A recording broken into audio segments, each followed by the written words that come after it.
Voltage কন্ট্রোলের importance কি রেখেছিলাম, তার সাথে সাথে কিছু মেথড সম্পর্কে জানার চেষ্টা করেছিলাম। শান্ট ক্যাপাসিটর, শান্ট রিঅ্যাক্টর, কখন কোন ধরনের ভোল্টেজ কন্ট্রোল মেথড আমাদেরকে অ্যাপ্লাই করতে হয়, সেই জিনিসগুলো আমরা দেখেছিলাম। আজ সেই মেথডগুলোর মধ্যে একটা মেথড ছিল ট্যাপ চেঞ্জিং ট্রান্সফরমার এবং অনলোড অফলোড ট্যাপ চেঞ্জিং ট্রান্সফরমার, তাই তো?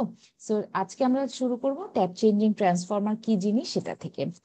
ট্যাপ চেঞ্জিং ট্রান্সফরমার জিনিসটা আসলে কি? নর্মাল ট্রান্সফরমারের ক্ষেত্রে আমরা জানি ট্রান্সফরমারের রেশিওর সাথে তার ভোল্টেজের একটা রিলেশন আছে, তাই তো? ট্রান্সফরমারের উইন্ডিং এর যেই টার্ন সংখ্যা তার সাথে তার ভোল্টেজের একটা রিলেশন আছে। কি সেটা বলেন? এই সাইডের ভোল্টেজ যদি হয় V1, এটা যদি হয় V2, এবং এই যে টার্নস রেশিও এটাকে যদি L1 বলি এবং রাইট সাইডেরটাকে যদি L2 বলি, তাহলে আমরা কি বলতে পারি? V1/V2 ইজ ইকুয়াল টু,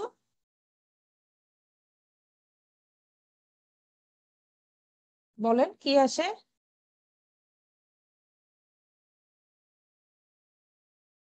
আমার কথা শুনতে পাচ্ছেন? জি ম্যাডাম, L1/L2। আচ্ছা, L1 L2 না, সেটা না, আমাদের দরকার হচ্ছে টার্নস রেশিও। সো এল না, সরি, এল না, আমরা নিয়ে কাজ করব হচ্ছে টার্নস রেশিও নিয়ে। তাহলে টার্নস রেশিওর সাথে ভোল্টেজটা হচ্ছে proportionally V1/V2 is equal to N1/N2। ঠিক আছে, তাহলে আমার যদি এই V2 ভোল্টেজটাকে কমানোর প্রয়োজন হয়, তাহলে আমাকে কি করতে হবে? এই N2 কেও কি করতে হবে? নাম্বার অফ টার্নস কমাই দিতে হবে, তাই তো? সো আমার যদি ভি কে কমানোর প্রয়োজন হয়, তাহলে তার টার্ন, নাম্বার অফ টার্নস কেও আমার কমাই দিতে হবে। সো এই কনসেপ্টটা নিয়েই আসলে ট্যাপ চেঞ্জিং ট্রান্সফরমারের কনসেপ্টটা দাঁড় করানো হয়েছে। সো এখানে কি করা হবে দেখেন, আমরা বিভিন্ন ভোল্টেজ লেভেলের জন্য বিভিন্ন সুইচ ব্যবহার করছি, মাল্টিপল সুইচ ব্যবহার করা হচ্ছে। এই যে প্রথম যে টার্মিনালটা দেখতে পাচ্ছেন, এই এই পয়েন্টটা লোডে কানেক্টেড একটা অংশ, এবং এটা হচ্ছে এই টার্মিনালটা লোডে কানেক্টেড আরেকটা অংশ। ধরেন এটা হচ্ছে বি এ টার্মিনাল, এটা বি টার্মিনাল। এখান থেকে ধরেন একটা বাল্ব লাগানো আছে, ঠিক আছে? এখন বা কোনো একটা রিসিভার এন্ডে কিছু ডিভাইস কানেক্টেড আছে, এটা হচ্ছে রিসিভার এন্ড। এখন আমি যদি এই রিসিভার এন্ডের ভোল্টেজটা আমার কমানোর প্রয়োজন হয়, ধরেন আমাদের লাইট লোড কন্ডিশন, ডিভাইসের এই রিসিভার এন্ডের ভোল্টেজটা অনেক বেড়ে গেছে, সেটাকে মিনিমাইজ করতে হবে বা কমানোর প্রয়োজন হচ্ছে, তখন আমি কি করতে পারি? আমি এই সম্পূর্ণ টার্নস রেশিও না নিয়ে আমি যদি এইটুকু টার্নস রেশিও নেই, তাহলে কি হয়ে আসবে তার ভোল্টেজটা?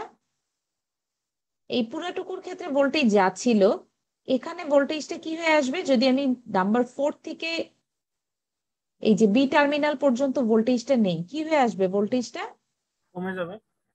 কমে যাবে, এক্স্যাক্টলি কমে যাবে।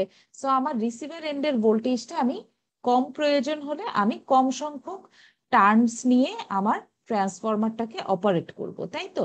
সো এখানে কি করা হয়? এখানে সুইচ ব্যবহার করা হয়। যখন আমাদের সবচেয়ে বেশি ভোল্টেজ প্রয়োজন হবে, তখন আমরা এই যে মুভেবল আর্মটা, এই মুভেবল আর্মটা তখন 5 পয়েন্টে গিয়ে লেগে যাবে। এই জায়গাটা আসলে আমার আমার আঁকা, যদি আমি একটু ঠিক করে আঁকি, তাহলে এই পয়েন্টটা হচ্ছে আপনার এ পয়েন্ট এবং এখানে আপনার রিসিভার টার্মিনাল। তাইলে কি করবে? যখন তার সবচেয়ে বেশি ভোল্টেজ প্রয়োজন, তখন এই যে সুইচটা, মুভেবল আর্মটা, এটা গিয়ে কোন পয়েন্টে যুক্ত হয়ে যাবে? 5 নাম্বার পয়েন্টে যুক্ত হয়ে যাবে। সো সে তার হাইয়েস্ট ভোল্টেজ রিসিভার এন্ডে সাপ্লাই দিবে। এখন রিসিভার এন্ডের ভোল্টেজ ধরেন অনেক কমে গেল, তখন তাকে কি করতে হবে? তাকে এই যে মুভেবল আর্মটা তখন এই 5 নাম্বার পয়েন্ট থেকে খুলে তাকে ধরেন তার প্রয়োজন অনুযায়ী 2 নাম্বার পয়েন্টে লাগাই দিলাম। তাইলে সে কতটুকু ভোল্টেজ নিয়ে কাজ করবে? এইটুকু টার্নস রেশিও নিয়ে কাজ করবে, এবং তার করসপন্ডিং ভোল্টেজটাকে সে রিসিভার সাইডে কানেক্টেড করবে। বুঝতে পারছি কথাটা? জি ম্যাম, বুঝতে পারছি। সো এটাই হচ্ছে আমাদের অনলোড, সরি, এটাই হচ্ছে আমাদের ট্যাপ চেঞ্জিং ট্রান্সফরমারের কনসেপ্ট। এখন কথা হচ্ছে অনলোড এবং অফলোডের বিষয়টা কি। আমি যে সুইচিং এর কাজটা করছি, এই সুইচিং এর কাজটা করার সময় এই দুইটা টার্মিনালে, এ এবং বি টার্মিনালে যদি লোড কানেক্টেড অবস্থায় থাকে তাহলে সেটাকে বলি আমরা on load tap changing transformer, এবং এখানকার লোডটাকে যদি ডিসকানেক্ট করে নিতে হয় তাহলে সেটাকে বলা হয় of load tap changing transformer. তাইলে আমাদের এই এখন কারেন্ট যে সিস্টেমটা আছে, এই সিস্টেমটা হচ্ছে offload tap changing transformer. That means আমি এই সুইচিং এর কাজটা যখন করব, এই সুইচটাকে যখন আমি 5 নাম্বার পিনে রাখবো অথবা 5 নাম্বার পিন থেকে পরিবর্তন করে 3 নাম্বার পিনে আনবো, এই যে চেঞ্জের কাজটা যখন করব, তখন ট্যাপ চেঞ্জের কাজটা যখন করা হবে তখন লোডটাকে ডিসকানেক্ট করে দেন ট্রান্সফরমারটাকে সুইচিং এর কাজটা, ট্যাপ চেঞ্জিং এর কাজটা করা হয়। ঠিক আছে, কেন এটাকে ডিসকানেক্ট করে নিতে হয় সেটা একটু দেখি।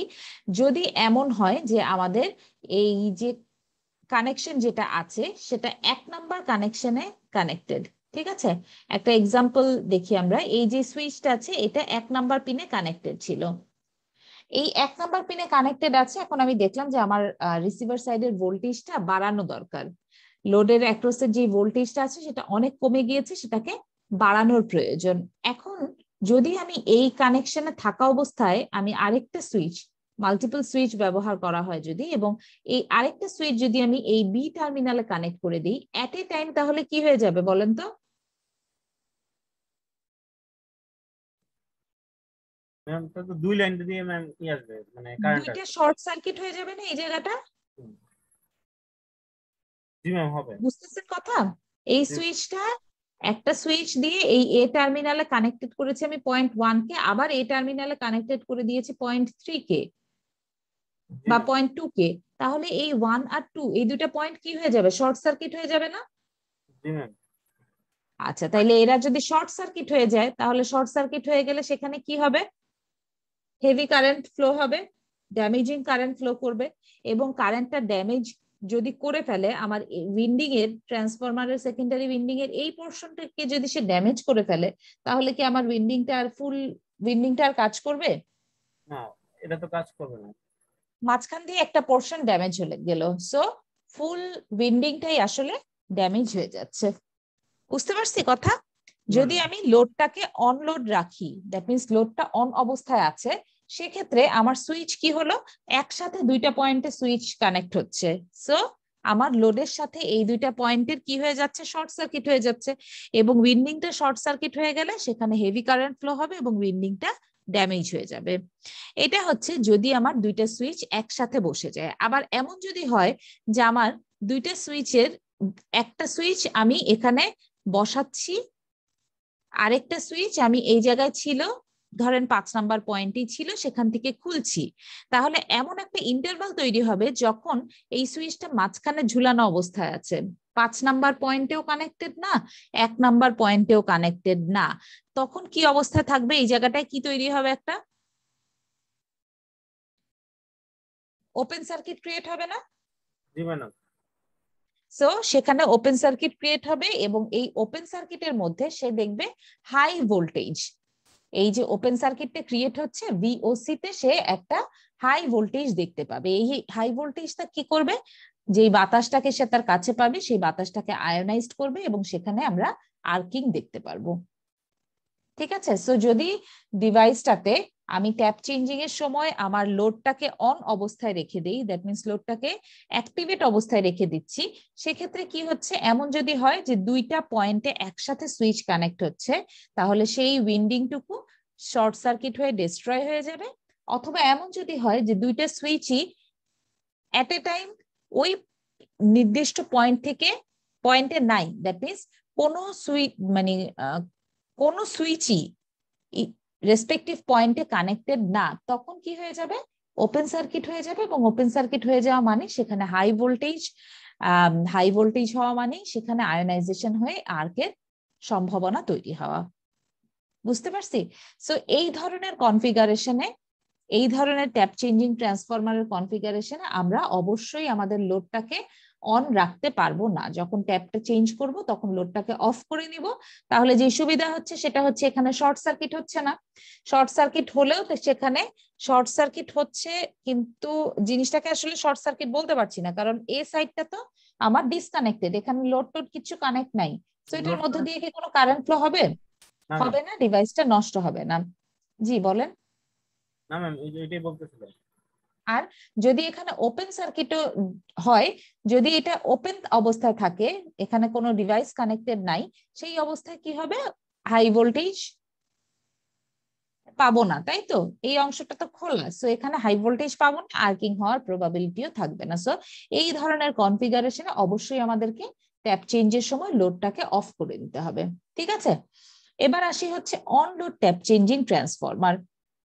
আমরা তো বলছিলাম যে আমরা ওই কনফিগারেশনের জন্য আমি লোডটাকে অফ করে নিতে হচ্ছে। এখন এমনও তো হতে পারে যে আমি লোডকে আসলে অফ করতে পারবো না, লোডকে অফ মানে একটা নির্দিষ্ট সময় সে পাওয়ার সাপ্লাই পাচ্ছে না, তাই তো? নিশ্চয়ই সেটা আমাদের কাম্য না। সো আমরা কি করব? আমরা on load tap changing transformer একটা ডিফারেন্ট কনফিগারেশন দেখার চেষ্টা করব। আচ্ছা, এখানে কি করা হয়? এখানে সুইচ সংখ্যা অনেক বেড়ে যায়, এখানে সুইচ সংখ্যা অনেক বেড়ে যায়, কিন্তু এটা যে অ্যাডভান্টেজ সেটা হচ্ছে লোড সব সময় সাপ্লাই পাচ্ছে, কোনো সময় তাকে ট্যাপ চেঞ্জের জন্য ডিসকানেক্ট করতে হচ্ছে না। ওকে, এখানে কি করা হয়? ডাবল উইন্ডিং ব্যবহার করা হয় এবং আমাদের অনেকগুলো সুইচ ব্যবহার করা হচ্ছে। দেখেন এখানে এই টার্মিনালটা হচ্ছে এ এবং এই টার্মিনালটা বি, যার সাথে লোড কানেক্টেড আছে। এবার কি করা হয়? আমার নর্মাল সিচুয়েশন যখন রান করছে, তখন এই এ সুইচটা হচ্ছে এই 1 নাম্বার, এই উইন্ডিংটাকে যদি আমরা বলি 1 নাম্বার উইন্ডিং, আর এই উইন্ডিংটা হচ্ছে 2 নাম্বার উইন্ডিং, তাহলে এই 1 নাম্বার উইন্ডিংটাকে কানেক্ট করছে এ সুইচ, 2 নাম্বার উইন্ডিংটাকে কানেক্ট করছে বি সুইচ। ঠিক আছে, সো এই উইন্ডিং এর মধ্য দিয়ে আমরা কারেন্টটা পাস করছে এবং ট্রান্সফরমারটা অপারেট করছে। এবার আমি দেখলাম যে আমার এই ভোল্টেজ লেভেলটা, ধরে নিই এটা 5 নাম্বার সুইচে আছে, এটা 5 নাম্বার সুইচে আছে, হাই ভোল্টেজ সার্ভিস দিচ্ছে। এখন আমার এই ভিআর এর মানটা হঠাৎ করে দেখতেছি যে আমার ভিআর এর মানটা কি হয়ে গেছে? কমে গেছে, বা ভিআর এর মানটা বেড়ে গেছে, অনেক বেড়ে গেছে। এখন এই ভিআর এর মানটা যদি বেড়ে যায়, তাহলে সেই ভিআরটাকে কি করতে হবে মিটিগেট করার জন্য? ভিআর এর মানটা বলেন, 220 ভোল্টের জায়গায় ধরেন 250 ভোল্ট চলে আসছে, তাহলে আমাকে কি করতে হবে? কমাইতে হবে না ভোল্টেজটা? জি ম্যাম, কমায় দিতে হবে। ভোল্টেজটা কমাই দিতে হবে। কমাই দিতে হলে এটার উইন্ডিং সংখ্যা কি আর আমি ম্যাক্সিমাম রাখতে পারবো, নাকি তার চেয়ে কমে চলে আসবে? কমায় দেবো। কমাই দিতে হবে। আচ্ছা, তাইলে ধরে নিই আমরা এখন এই 5-এ আর আমি রাখতে পারছি না, আমাকে এটাকে 3-তে নিয়ে আসতে হচ্ছে। ঠিক আছে, 3 নাম্বার সুইচটাকে আমার অন করতে হবে, 3A কেও অন করতে হবে, 3B কেও অন করতে হবে। কিন্তু আমরা এটা কি করে করব? আমরা যে কাজটা করব সেটা হচ্ছে আমরা একটা একটা করে উইন্ডিং নিয়ে কাজ করব। প্রথমে দেখেন আমাদের, ধরে নেই এই বি উইন্ডিংটা অ্যাক্টিভেট আছে, এটা লোডকে সার্ভিস প্রোভাইড করবে। আমরা কি করব? শুরুতে হচ্ছে আমরা এই এ উইন্ডিংটা, এই সুইচটা অফ করে দিব। দেন আমার এই যে 5 নাম্বার 5A থেকে এটা পরিবর্তন করে, এটা ডিলিট করে এটাকে অন করে দিব 3A। ঠিক আছে, কি করলাম? এটাকে অফ করলাম, দ্যাট মিনস এই উইন্ডিংটা কি হয়ে গেল? লোড থেকে ডিসকানেক্ট হয়ে গেল, তাই না? জি ম্যাডাম। আচ্ছা, লোড থেকে ডিসকানেক্ট হয়ে গেল এই 1 নাম্বার উইন্ডিংটা। এবং এখন আমি কি করছি? এ সুইচকে আমি ডিসকানেক্ট করছি বা সুইচটাকে অফ করে দিচ্ছি। দেন 5 নাম্বার সুইচটাকে, 5A সুইচটাকে অফ করছি এবং 3A কে অন করলাম। ঠিক আছে, এইটুকু বুঝতে পারছি? জি Yes, ম্যাডাম। ma'am. আচ্ছা, এখন কি করব? এখন কাজটা হচ্ছে আমি এ সুইচকে যেই মোমেন্টে অন করে দিব, সাথে সাথে আমি বি সুইচটাকে অফ করে দিলাম। এ সুইচকে অন করলাম, সাথে সাথে আমি বি সুইচকে অফ করে দিলাম। এখন দেখেন তো, এ সুইচটা আমার লোডের সাথে কানেক্ট হয়ে গেল, কিন্তু বি সুইচটা কি অবস্থায় আছে? Disconnected. বলেন, ডিসকানেক্টেড অবস্থায় আছে। এখন তাহলে আমাকে কি করতে হবে? এইটারও এই 5B কে পরিবর্তন করে কততে নিয়ে আসতে হবে? 3B তে নিয়ে আসব। ঠিক আছে, এবার আমি বি কে অন করে দিলাম এবং সিস্টেমটা রান করবে। দেখেন এই দুইটা উইন্ডিং প্যারালাল কানেক্টেড হয়ে গেল এবং তাদের মধ্য দিয়ে আমার ট্রান্সফরমারটা অপারেট করছে। তাহলে এই জায়গায় আগের যে সমস্যাটা হয়েছিল যে দুইটা সুইচ একসাথে অন হয়ে হাই ড্যামেজিং কারেন্ট ফ্লো হচ্ছিল, এখানে সেই রকম কোনো সম্ভাবনা নাই। দেন এমন একটা সিচুয়েশন আগের সিস্টেমটাতে ছিল যেখানে হাই ভোল্টেজ অ্যারাইজ করছিল একটা ওপেন সার্কিট হয়ে, এবং সেখানে আর্কের প্রবাবিলিটি ছিল। এখানে সেই হাই ভোল্টেজটাও হওয়ার স্কোপ নাই। যেহেতু ওপেন সার্কিট হচ্ছে না কোনো সময়, সো সেখানে হাই ভোল্টেজ হওয়ার কোনো সম্ভাবনা নাই। বুঝতে পারছি কথা? Yes ma'am. আচ্ছা, শুধু একটা সমস্যা যেটা হচ্ছে সেটা হচ্ছে যখন যেই মুহূর্তে আমার দুইটা উইন্ডিং যখন প্যারালালি কাজ করছে, তখন তার যেই ইম্পিডেন্সটা থাকবে বা তার যেই এক্স এল হবে, যদি আমার একটা উইন্ডিং থাকে সেক্ষেত্রে কি হয়ে যাবে? এক্স এল এর মানটা কি হবে বলেন তো?